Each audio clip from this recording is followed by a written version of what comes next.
আন্তর্জাতিক ক্রিকেটে সাকিব আল হাসানের সামনে এখন শুধু ওয়ানডে ফরম্যাটই খোলা। তবে আন্তর্জাতিক টি-20 থেকে অবসর নিলেও ফ্র্যাঞ্চাইজি লিগে এই ফরম্যাটের খেলা চালিয়ে যাচ্ছেন তিনি। কিন্তু আসন্ন বাংলাদেশ প্রিমিয়ার লিগে তার খেলা নিয়ে তৈরি হয়েছে বড় অনিশ্চয়তা। এই অনিশ্চয়তা যেন আরও প্রকট হলো সাবেক ক্রিকেটারদের লিগে সাকিব আল হাসানের নাম লেখা নয়। সাবেক বিশ্বসেরা অলরাউন্ডার সাকিব আল হাসান এবার নাম লিখিয়েছেন লিজেন্ডস ক্রিকেট ট্রফির দল দুবাই জায়ান্টসে। দলের ফেসবুক পেজে দেয়া এক পোস্টে সাকিবকে দলে নেওয়ার বিষয়টি নিশ্চিত করেছে তারা। দুবাই জায়ান্টসে ইতিমধ্যে আছেন শ্রীলঙ্কার সাবেক অলরাউন্ডার থিসারা পেরেরা। গত আসরে এই দলের হয়ে খেলেছেন হরভজন সিং ও স্যামুয়েল বোজ্জির মতো সাবেক তারকারা।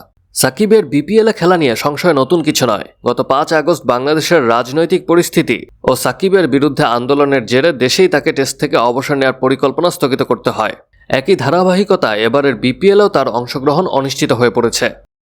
চিটাগাং কিংস সাকিবকে দলে নিলেও তার না খেলা দলটির জন্য বড় ধাক্কা। চিটাগাং কিংস আরও 2 জন বিদেশি ক্রিকেটারকেও পুরো আসরে না পাওয়ার শঙ্কায় রয়েছে। শ্রীলঙ্কার তারকা অলরাউন্ডার অ্যাঞ্জেলো ম্যাথিউসকে লঙ্কান বোর্ড ছাড়পত্র দেয়নি। পাশাপাশি ইংল্যান্ডের সাবেক অলরাউন্ডার মঈন আলী দক্ষিণ আফ্রিকার ফ্র্যাঞ্চাইজি লিগ এসএ টি-20তে খেলবেন বলে জানিয়েছেন।